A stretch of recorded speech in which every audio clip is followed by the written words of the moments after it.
It's the 2017 Wrangler National Finals Rodeo. I'm Amy Wilson. This is Steve Kenyon. We're in the Thomas and Mack Arena here in Las Vegas. There were a few upsets tonight. Round number 7. I was kind of surprised when they broke the barrier in the team roping to figure out that that's the first broken barrier that we've had in the team roping.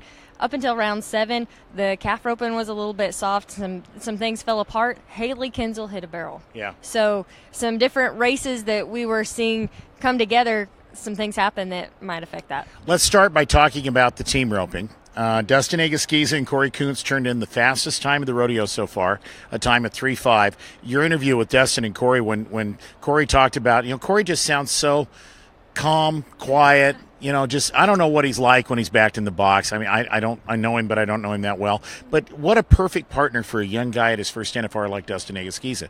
And they win a go-around, their second go-around win, 3:05 tonight, the fastest time of the rodeo. Eric Rogers and Corey Petska roped a leg. They had a big lead in the average coming in. They're still ahead in the average, but they gave away 5 seconds of it. For the moment, Caleb Driggers and Junior Negator are number 1 in the world, but they've still got the problem of Eric and Corey are number 1 in the average, and if they stay that way, that's $67,000 on Saturday night. So Caleb and Junior tonight are ahead by $6,000 in the team roping, but Saturday night, unless Eric and Corey let that average slip away, they've got the big hammer on them. I asked Dustin how many times, thousands of times, he had practiced that run, on a dummy or before he ever even made it to the finals. And then I had asked Corey what it was like to watch Dustin get to experience all this. He was wearing his go-around buckle from the other night. Now he gets another one. So really exciting stuff for that team, and I'm a huge fan of both of them. You and I could ask everybody we interview who's been to this rodeo, how many times in the practice pen have you ridden your spur board in the 10th round of the NFR and been 90 and won a gold buckle? Or how many times have you been roping a dummy and thinking, okay, this is it, 10th go-around, got to be 3-9 to win a gold buckle, and, whatever. It is, they might be here for the first time, but they've competed at this rodeo in their minds at least thousands of times. For sure. Where do you want to go next? Dakota Eldridge was 3-3 in the steer wrestling, fastest time of the rodeo in the bulldogging. I think we should talk about the barrel race a little bit. Haley Kinsel hit a barrel. And so her first non-check, her first hit barrel of this rodeo, Dr. Kathy Grimes hit a barrel. Tiller Murray, 15th out on the ground. 13:40. Up until a week ago, that would have been 3/100ths of a second off of the arena record at this rodeo. So she wins her first ever go-around, made a beautiful run tonight. Tiani Schuster places for the second straight night. She's pushing $290,000 for the year, and with 2 people above her hitting barrels, Dr. Grimes and Haley Kinsel, Tiani moves up 2 spots in the average. The difference between 6th and 4th in the average is over $16,000. So that's a big move for Tiani Schuster. Jolie Jordan on the radio broadcast pointed out Tiani had to make a heck of a move coming off of her first barrel to keep the second barrel up. Showmance came off just a little bit, maybe in a spot she didn't want off that first barrel. Great move by Tiani to get it done. And so she has, I'm not going to say she's righted the ship, but she has definitely regained, after putting together that record-setting regular season, she's definitely found her mojo again and has now placed in back-to-back home runs. It was cool to see Eagle here. Cassidy Dennison's horse was the first horse out, so it was fun to see him run in the Thomas and Mack again. And for Tiller to win, she went through some hard times this year to get to the NFR, and she's currently trying to finish school. She barely made it to the welcome reception because of a test she had to take in person, and so she's juggling a lot. I was really excited to see her get a round win. Back in the middle of July, Tiller got in a wreck on the horse that she rode tonight at the rodeo in Sheridan, Wyoming. She actually fractured a vertebrae in her back. If you saw her at any time, how tough is this kid? If you saw her any time after that, she was barrel racing wearing a back brace and still managed to get to the National Finals Rodeo. And she did not miss a lot of competition because of that injury. Yeah, for sure. Bareback riding. Bareback riding, Tanner Ross, 87. The softest round, I say this, the softest round of the rodeo.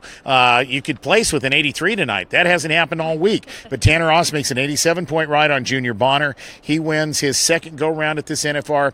Tim O'Connell continues his charge toward another gold buckle. He split second with Clayton Bigelow, 85.5. Saddle bronc riding, Hardy Braden, 88 points. You talked to him on the radio broadcast. His real live given first name is actually Chad. But his mom calls him Chad. His dad calls him Hardy. They had a family friend named Hardy. That's what his dad wanted to name him.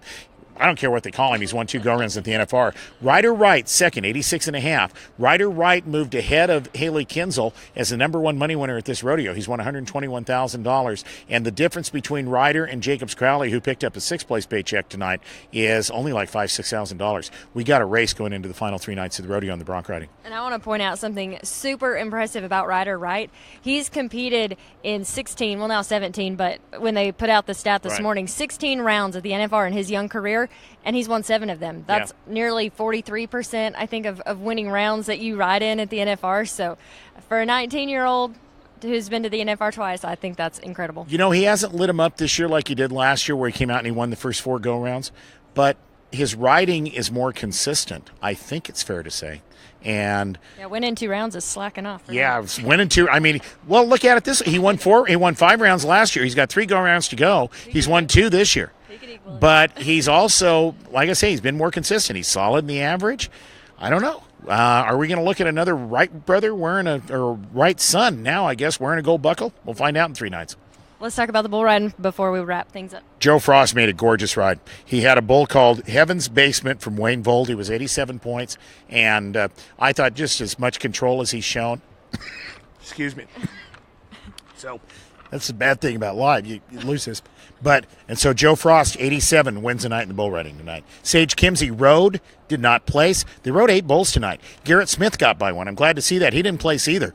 But as beat up as he is, for him to get his 3rd bull ridden at this NFR, good for Garrett Smith. Yeah, good to see. I don't think we mentioned the calf rope or the tie-down rope too much. Randall Carlisle, 7.5. Really glad to see him be able to turn things around at the NFR. Has not been the finals that he wanted. Still a few rounds to go. Of course, a lot of money to be won. We saw a lot of guys go out in that too. Trevor Brazil, one of them. Trevor Brazil has taken back-to-back no times. Tuff Cooper finished 2nd tonight. Tuff has not won a lot of checks. This is only his 3rd check tonight in 7 go-rounds at this NFR, and his biggest, a 2nd-place paycheck. But I think if the all-around race ended right now, Tuff would win it because he's 2nd in the average in the tie-down roping. That pays $57,000 or $54,000. Trevor's out of the average. Trevor's won $313,000 for the year. Tuff's won like $286,000, and so Tuff Cooper, with 3 nights to go, actually has the advantage because of that average money he's won he's winning in the tie-down roping in the all-around race. Yeah, weird night in that event, though. Lots of misses. So, anyway, that brings you all up to speed. Still a lot of money to be won. A lot can happen in these next few rounds here at the Wrangler National Finals Rodeo. This is Steve Kenyon. I'm Amy Wilson. You can follow along